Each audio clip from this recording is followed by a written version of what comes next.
Hello Otago देश के निवासियों, तो कैसे हो आप सब। तो finally one piece 1111 complete panel के साथ आ चुका है और इस चैप्टर में बहुत कुछ रिवील भी हुआ है। और जैसा कि मैंने कहा था कि पैनल्स आने के बाद हमें चीजें और भी डिटेल में समझ में आने लगेगी, तो वीडियो को पूरा एंड तक देखना। स्टार्टिंग में हमें कलर पैनल मिला है जहाँ पर बबल्स के ऊपर बैठकर सभी लोग फ्रेंच फ्राइज खा रहे हैं और यहाँ पर अपने भाई जोरो की मस्ती अलग ही चल रही है। सीन स्टार्ट होता है पंछी एल्डर से जिसका नाम सेंट मार्कस मार्स होता है।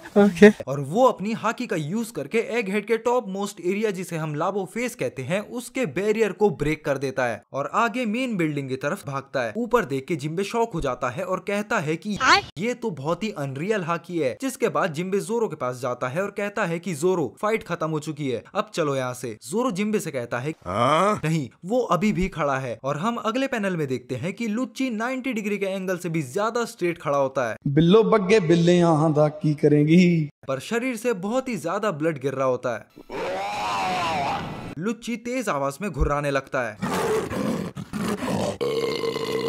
तभी सांजी फोन पर बोलता है कि जिम्बे क्या तुम्हें वो मिला। जिम्बे रिप्लाई करता है हाँ मैं वहीं पे हूँ। और जिम्बे जोरो को जबरदस्ती खींच के ले जाने लगता है और जोरो को कहता है कि चलो बहुत हो गया, तुम ऑलरेडी जीत चुके हो। अगले पैनल में हम देखते हैं कि लुच्ची जोरो और जिम्बे की तरफ आगे बढ़ रहा है। जिम्बे लुच्ची को सॉरी बोलता है और फिशमैन कराटे 5000 ब्रिक्स अटैक को यूज करके लुच्ची को बहुत दूर फेंक देता है और जिम्बे वहां से जोरो को लेकर भाग जाता है। अब टेक्निकली जोरो वर्सेस लुच्ची की फाइट में जोरो ऑलरेडी लुच्ची को डिफीट कर चुका है, बस उसे एक फाइनल हिट देना बच गया था। नेक्स्ट पैनल में हम देखते हैं कि लुच्ची 5000 ब्रिक्स खाने के बाद भी जमीन पर नहीं गिरा है। तभी लुच्ची के सामने पंछी एल्डर आ जाता है और उससे पूछता है रॉब लुच्ची योर्क कहाँ पर है। योर्क मतलब वो ग्रीडी वेगापंक। जिम्बे जोरो को अपनी पीठ में उठाकर भागने लगता है और तभी जोरो पंछी को देखकर चौंक जाता है। नेक्स्ट पैनल में रॉब लुच्ची पंछी एल्डर को बताता है कि योर्क ऊपर कंट्रोल रूम में है जो कि 4th फ्लोर है बिल्डिंग ए का। लुच्ची अपना ट्रांसपोंडर स्नेल निकालकर बोलता है कि दो लोग जो अभी भागे हैं वो रोरोनोआ जोरो और Jinbe the knight of the sea है और ऊपर 5 स्ट्रॉयट मेंबर और 2 वेगापंक भी है और वो लोग लाबो फेस के बैक एंट्रेंस से भागने की तैयारी कर रहे हैं और बेसमेंट में 85 साइफर पोल के एजेंट्स और 4 सेराफिम को बंदी बना लिया गया है। रॉब लुच्ची बताता है कि अब उनके पास सिर्फ 6 मिनट बच गए हैं वेगापंक के मैसेज को रोकने के लिए। ये सब सुनकर पंछी एल्डर लुच्ची को शाबाशी देकर लाबो फेस की तरफ जाने लगता है, पर रॉब लुच्ची उससे रिक्वेस्ट करता है कि उसका पार्टनर भी कंट्रोल रूम में बहुत बुरी तरह इंजर्ड है, उसे छोड़ देना। पर पंछी एल्डर बोलता है कि शायद ये पॉसिबल नहीं है क्योंकि एक सिंगल इंसेक्ट को बचाना बहुत मुश्किल होगा जब तुम पूरे इंसेक्ट के छत्ते को ही खत्म करने वाले हो। अगले पैनल में लूफी और जायंट्स एक दूसरे को देखकर खुश हो जाते हैं और ब्रोगी कहता है कि एल्बाफ की कहानियों में एक गॉड है और तुम्हारा अपीयरेंस बिल्कुल उसी की तरह है। लूफी हंसते हुए कहता है कि मुझे समझ में नहीं आया तुम किस बारे में बात कर रहे हो, पर हम इस बारे में बाद में बात करेंगे। अगले सीन में सैटर्न और सुअर एल्डर वॉर करी शॉक हो जाते हैं जायंट्स को देखकर। डोरी कहता है कि इन बड़े जानवरों को देखकर तो ऐसा लगता है कि हम वापिस एल्बाफ के जंगलों में आ गए हैं। लूफी उनसे फाइट करने के लिए मना करता है और वहां से भागने के लिए कहता है। इस पर डोरी कहता है कि हमें पता है, सांजी ने हमें बताया था जब हम उससे मिले थे। फिर ब्रोगी को ध्यान आता है कि सांजी ने बोला था कि जब तुम्हें लूफी मिल जाए तो उसे कहना कि आइलैंड के दूसरे छोर में मिले। जायंट्स कहते हैं कि जब उन्होंने स्ट्रॉ हेड्स के बारे में खबर सुना तो वो फौरन उनकी हेल्प करने चले आए। फिर अगले पैनल में हम पूरे एग हेड आइलैंड के मैप को देखते हैं जहाँ पर सारे स्ट्रॉ हेड फंसे हुए हैं, जहाँ हम देखते हैं बोनी के ग्रुप को, सांजी और वेगापंक को, लूफी और जायंट्स के ग्रुप को और लाबो फेस में नामी और उसोप के ग्रुप को, जहाँ पर सभी को बचकर एल्बाफ की शिप में आना है। फिर डोरी अपने पास से एक पुंगी निकालता है और उसे जोर से बजाने लगता है। पुंगी की आवाज सुनकर बाकी जायंट्स समझ जाते हैं कि उन्हें स्ट्रॉ हेड मिल चुके हैं और उन्हें अब रिट्रीट होना है। बाकी जायंट्स मरीन की शिप को डिस्ट्रॉय करने लगते हैं ताकि वो आइलैंड में इंटरफेयर ना करे। अगले सीन में सुअर एल्डर वॉर करी कहता है कि ये लोग भागने का सिग्नल दे रहे हैं और सुअर एल्डर उनकी तरफ एक हाकी वेव रिलीज करता है जिससे जायंट्स और लूफी थोड़ा पीछे की तरफ खसक जाते हैं और इस हाकी वेव से लूफी की आंख, हेड, चप्पल और उसके शरीर का स्कार सब बाहर हो जाते हैं, बस उसकी पैंट बाहर नहीं होती। ये हाकी वेव इतनी स्ट्रॉन्ग होती है कि एग हेड के चारों ओर फैल जाती है, जिसे देखकर कई मरीन शॉक हो जाते हैं और कुछ मरीन नॉकआउट हो जाते हैं। अगले पैनल में ब्रोगी लूफी से पूछता है कि तुम ठीक तो हो ना स्ट्रॉ हेड। लूफी अपने स्कार को पकड़ के उसे सही जगह पे लगाते हुए कहता है कि बाल बाल बचा भाई। जायंट्स बोलने लगते हैं एक कॉन्करर हाकी रोर, आखिर कौन है ये लोग। फिर सुअर एल्डर शार्प हॉर्न से जायंट्स की तरफ कूदता है पर जायंट्स उसे अपनी शील्ड डिफेंस से रोक लेते हैं। सुअर एल्डर जायंट से पूछता है कि क्या तुम्हें पता है ये इंसान कौन है। दोनों जायंट्स हंसने लगते हैं और कहते हैं कि अबे वो हमारा दोस्त है और दोनों जायंट्स उसे अपनी शील्ड से दूर फेंक देते हैं। अरे बड़ा बड़ा कमजोर लेग पीस है। सैटर्न कहता है कि अगर ऐसी बात है तो हमें तुम लोगों को दुनिया और हिस्ट्री से मिटाना पड़ेगा, और सैटर्न उन तीनों की तरफ वेनम बॉल रिलीज करता है। लूफी वेनम बॉल से बचने के लिए कहता है और लूफी खुद एक पेड़ को उखाड़ कर उसे अपने दांतों से कुतर के और उसमें पेंट करके एक बेसबॉल बैट बना देता है और कैप लगा के सैटर्न के वेनम बॉल को एक शॉट लगाता है और वेनम बॉल सीधे सैटर्न और सुअर एल्डर को लग के एक्सप्लोड हो जाते हैं, जिसे देख के लूफी शॉक हो जाता है। एक्सप्लोजन से चारों तरफ आग लग जाती है और बाकी जायंट्स इस चीज का फायदा उठाकर ब्रोगी, डोरी और लूफी को भागने के लिए कहते हैं। डोरी हंसते हुए कहता है कि उन लोगों की बैंड बज गई, पर लूफी बोलता है कि हमें जल्दी भागना होगा क्योंकि ये लोग मर नहीं सकते। और तभी हम नेक्स्ट पैनल में देखते हैं कि तीनों एल्डर वापस खड़े हो जाते हैं। नेक्स्ट सीन में जायंट लूफी से पूछते हैं कि क्या ये लोग इमोर्टल हैं? लूफी कहता है कि मुझे नहीं पता, मैं इन पे कोई भी अटैक करता हूँ ये लोग वापस खड़े हो जाते हैं। डोरी कहता है कि मैंने ऐसी किसी एबिलिटी के बारे में नहीं सुना है। नेक्स्ट पैनल में नामी जिम्बे और जोरो को जल्दी आने के लिए कहती है, जहाँ पर जिम्बे जोरो को लेकर पूरी ताकत से भागने की कोशिश करता है।